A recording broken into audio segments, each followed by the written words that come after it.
थी जो बहुत बोलती थी और वो उसके ज्यादा बोलने से बहुत परेशान था। हरीश को पता चला कि जंगल में एक महात्मा आए हुए हैं। वह अपनी पत्नी को उनके पास लेकर जाता है और कहता है कि मुनिवर, कृपा करके आप इसे समझाइए, ये बहुत बोलती है। मेरे मना करने के बाद भी इसका दिन भर इसका मुंह चलता ही रहता है। मैं इसे कितना समझाता हूं कि कम बोलाकर चुप रहना सीख, लेकिन नहीं, और हर बार इसकी वजह से लड़ ढाई होती है। महात्मा मुस्कुराए और बोले, मैं तुम्हें इस बात को एक कहानी की मदद से समझाता हूं। मेरा गुरु का एक शिष्य था जो बहुत बोलता था।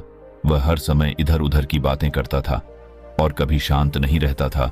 जब वह दान लेने के लिए जाता तो हर घर से एक नई कहानी लेके आता और आश्रम के दूसरे शिष्यों को सुनाता, और एक शिष्य की दूसरे से बुराई करता, चुगली करता और दूसरों के सामने अच्छा बनने का प्रयास करता और खुद के मुंह से ही खुद की तारीफ करता रहता और हमेशा खुद को गुरु के सामने सबसे बुद्धिमान और उत्तम साबित करने का प्रयास करता।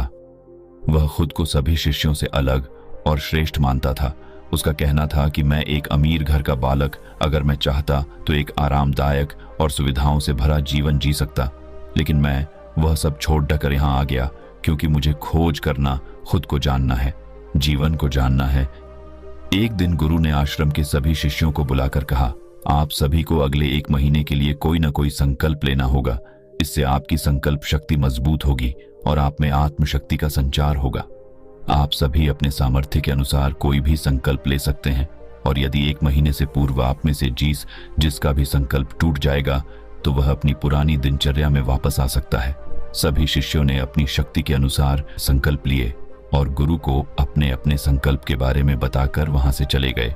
लेकिन वह शिष्य जो खुद को सबसे अलग दिखाना चाहता था, वह सीधे गुरु की कुटिया में पहुंच गया और बोला, मैं कोई छोटा मोटा संकल्प नहीं लेना चाहता, बल्कि खुद की ही जैसे एक और महान संकल्प लेना चाहता हूं। कृपया आप ही बताएं मुझे क्या संकल्प लेना चाहिए।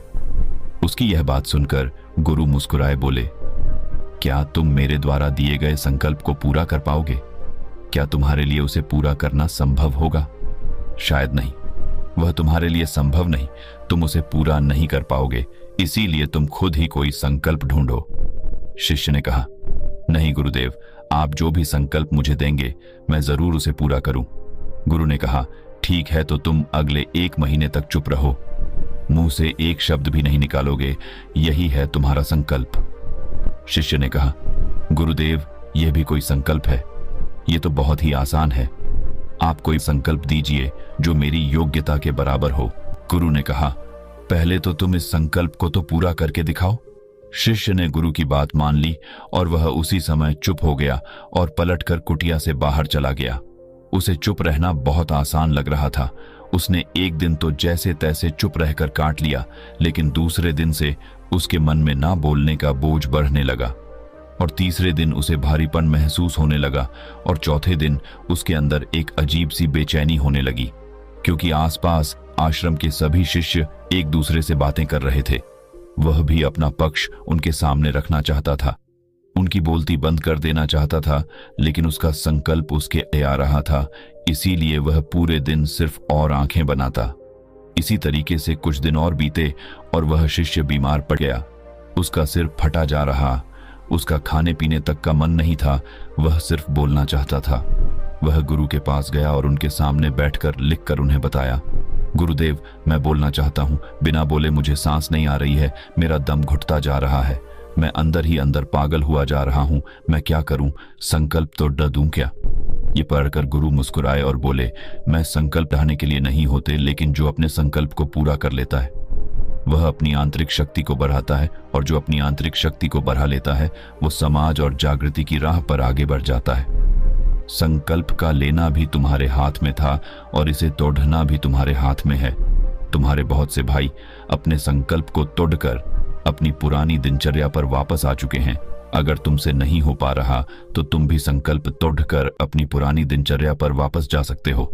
लेकिन याद रहे, अगर आज तुम इस छोटे से संकल्प को नहीं संभाल पा रहे तो तुम अपनी बाकी की पूरी जिंदगी को कैसे संभाल सकोगे?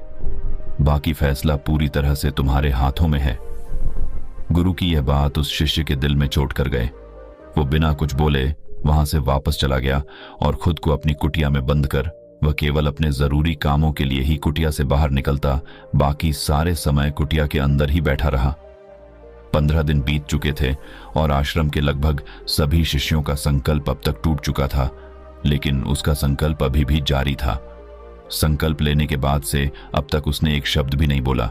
सारा आश्रम हैरान था कि इतना बोलने वाला इंसान चुप कैसे हो। 15 दिन बीतने के बाद वह दोबारा अपने गुरु के पास गया और लिखकर बताया है, गुरुदेव, मैं बाहर से तो चुप हूं, लेकिन मेरे भीतर बहुत सी आवाजें हैं, बहुत सी चीख पुकार और शिकायतें हैं। मैं अंदर ही अंदर बात करता रहता हूं।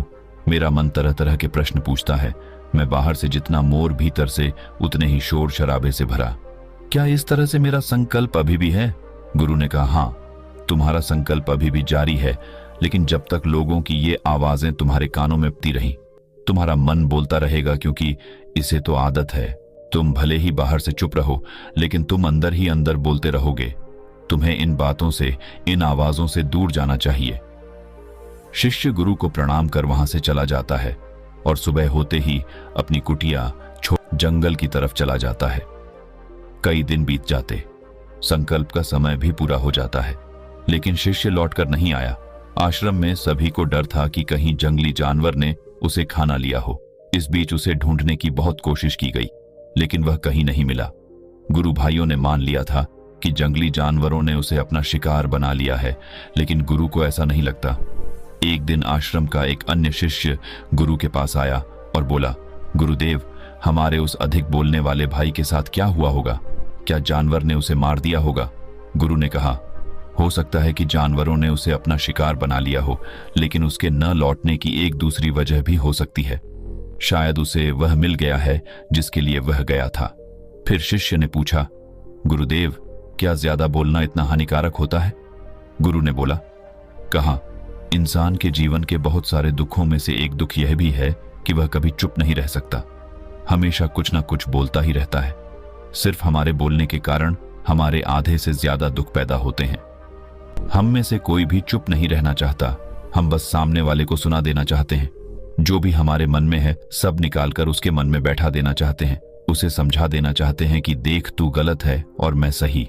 इस तरीके से सुनने और सुनाने का यह काम जिंदगी भर चलता रहता है, लेकिन इस नासमझी में हम अपना समय, अपना जीवन, अपनी समझ और सबसे महत्वपूर्ण अवकीमती पल जो जिए जा सकते हैं, जिनको अनुभव किया जा सकता है, जिनमें आनंद को प्राप्त किया जा सकता है, यह सब खो देते हैं।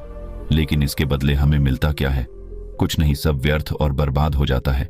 शिष्य ने पूछा, तो फिर इसका समाधान क्या है? गुरु ने कहा, पूरी जागरूकता के साथ अपने विचारों को देखना, यही एकमात्र तरीका है। सारी मानसिक समस्याओं का वर्तमान में रहकर चिंतन करना, पूरी जागरूकता के साथ अपना काम करना जिंदगी में चमत्कारिक बदलाव ला देता है। उसके बाद वह शिष्य गुरु से अपने प्रश्नों का उत्तर पाकर उनको प्रणाम करके वहां से चला गया। उस शिष्य को आश्रम छोड़ ढकर गए 3 महीने का समय बीत चुका था, लेकिन उसकी कोई खबर नहीं। अब तक तो सभी गुरु भाइयों ने भी उसके वापस लौटने की उम्मीद छोड़ी, लेकिन एक दिन वह आश्रम लौट आता है। लेकिन अब वह नहीं था जो यहां से गया था, वह कुछ और ही बनकर वापस आया था। उसके अंदर एक गजब का बदलाव महसूस किया जा सकता था। उसके चेहरे पर एक गजब का ठहराव और आंखों में बनी शांति थी। आश्रम में आते ही सभी गुरु भाइयों ने उसे चारों तरफ से घेर लिया और बातें करने लग गए। वह भी अपने गुरु भाइयों से बातें करने लगा। उससे बात करने वाले सभी ने यह अनुभव किया कि अब वह पहले जैसा उतावला और बातूनी नहीं रह गया था। उसके मुंह से एक एक शब्द बहुत ही सुलझे हुए और मधुरता के साथ निकल रहे थे। थोड़ी देर तक गुरु भाइयों से बात करने के बाद वह सीधा गुरु की तरफ चला गया। उसने गुरु के चरण छुए और कहा, गुरुदेव, क्या मैं अब भी मौन हूं? क्या अब भी मेरा संकल्प जारी है? गुरु ने कुछ देर तक शिष्य की आंखों में बड़े ध्यान से देखा और कहा, हां, तुम अब भी मौन हो। तुम्हारे मुंह से एक भी शब्द निकल नहीं रहा और तुम्हारा संकल्प अभी भी जारी है। शिष्य ने कहा, गुरुदेव, जब मैं आश्रम से गया तो मैं मुंह से तो चुप था, लेकिन मेरे अंदर बहुत सी आवाजें थी। मन में बहुत से प्रश्न थे और वह बंद नहीं हो रहे थे, तो मैं जंगल में चला गया, इस उम्मीद से कि वहां मुझे शांति मिलेगी और मेरे मन की बकबक कम हो जाएगी। लेकिन मैं जितना एकांत में जाता गया, मेरे अंदर की आवाज उतनी ही तेज होती गई। मेरे भीतर की पुरानी से पुरानी आवाज मुझे सुनाई देने लगी। तब जाकर मैंने महसूस किया कि मैं कितना गलत कर रहा था। जब मैं अपने परिवार वालों, दोस्तों को और गुरु भाइयों को बुरा भला कहता था तो उस समय मुझे लगता था कि मैं सही कह रहा हूं। जब मैं गुरु भाइयों की एक दूसरे से चुगली करता था और उनका मजाक बनाता, तब भी मुझे यही लगता था कि मैं उनसे बेहतर हूं और मैं सही कर रहा हूं। लेकिन उस दिन मैंने पहली बार महसूस किया कि मैं कितना गलत बोलता था। काफी दिनों तक ये आवाजें, ये शिकायतें मेरे अंदर चलती रहीं, लेकिन धीरे धीरे करके एक दिन ये सारी आवाजें मेरे अंदर से समाप्त हो गई। अब मैं भीतर से भी मौन हो गया। उस घने जंगल में बाहर से कोई बोलने वाला था नहीं और भीतर कोई आवाज बची ही नहीं थी, और मैं उस दिन पहली बार मौन का सही अर्थ समझा। मेरे चारों तरफ बहुत शांति थी। हालांकि अभी भी कुछ आवाजें आ रही थीं जो पहले भी आती थीं, लेकिन मैं उन्हें सुन नहीं पाता था। पर अब वह सभी आवाजें मुझे स्पष्ट रूप से सुनाई दे रही थीं। हवा के चलने की आवाज, चिड़ियों के चहकने की आवाज और पानी के बहने की आवाज। ये सभी आवाजें मैंने पहली बार पूरे होशपूर्वक सुनी। अपने चारों तरफ इतनी शांति मैंने पहले कभी महसूस नहीं की थी। तो इस शांति को भंग करने के लिए मैंने पहली बार अपने मुंह से कोई शब्द निकाला। मैं चिल्लाया, हे ईश्वर, ये कैसी शांति है? सभी कुछ इतना शांत क्यों है? ऐसा क्या हो गया? लेकिन मेरे चिल्लाने के बाद भी शांति भंग नहीं हुई। सब कुछ पहले जितना ही शांत था, बाहर भी और भीतर भी। हे गुरुदेव, मैंने अपने गुरु भाइयों से बात की, मैंने आपसे बात की। मैं बोल रहा हूं, मैं चल रहा हूं, मैं सब कुछ देख रहा हूं, लेकिन मैं अपने भीतर एकदम एकांत में हूं, मौन में हूं। भीड़ में होता हूं तब भी भीतर से अकेला एकांत में होता हूं। जब मैं खुद में भी शोर करना चाहता हूं तब भी एकांत में ही होता हूं। अब सब दिखाई पड़ने लगा है, सब सुनाई पड़ने लगा है। गुरु ने कहा, जब तक हम बाहर की तरफ बोलते रहेंगे, भीतर अशांति ही रहेगी। लेकिन जिस दिन हम भीतर की तरफ मुड़ जाएंगे, तब हमारे मुंह से कुछ भी निकलेगा, हम शांत ही रहेंगे। दुनिया में जितनी भी बुराइयां हैं, ज्यादातर हमारे बोलने से ही उत्पन्न होती है, क्योंकि हम चुप रहना नहीं चाहते। हम जितनी जरूरत है उससे कहीं ज्यादा बोलते हैं। हम सामने वाले को सुनना नहीं चाहते, बल्कि उसकी बोलती बंद कर देना चाहते हैं। उसे समझा देना चाहते हैं कि मैं कौन हूं, मैं क्या कर सकता हूं, और यही हमारी जिंदगी का मकसद बनकर रह जाता है। हमारी सारी ऊर्जा व्यर्थ के बोलने में बर्बाद होती रहती है। ऐसे ही समाज में लोगों का जीवन दुखों से भर जाता है, जो हमेशा एक दूसरे को सुनाने में लगे रहते हैं। कभी एक दूसरे को सुनना नहीं चाहते, समझना नहीं चाहते, और चुप रहना तो उन्होंने कभी सीखा ही नहीं, क्योंकि चुप रहना उन्हें छोटा महसूस करवाता है। दुनिया की सभी लड़ाइयों का कारण हमारा बोलना ही है। इसलिए हमें सिर्फ उतना ही बोलना चाहिए जितना जरूरी हो, क्योंकि व्यर्थ का बोलना ऊर्जा को नष्ट करना है, और यह बोलना ही हमें कभी अपने भीतर की ओर लौटने नहीं देता, क्योंकि यह हमें बाहर की ओर खींच कर रखता है, और बाहर है ही क्या इस संसार के अलावा। लेकिन अगर अपने भीतर के संसार की ओर मोड़ना है तो इस मुंह को बंद ही रखना चाहिए। इसीलिए जितने भी बुद्ध हुए, आत्मज्ञानी हुए, वह सभी एकांत की ओर भागे, ताकि उन्हें ज्यादा न बोलना पड़े, ज्यादा सुनना न पड़े।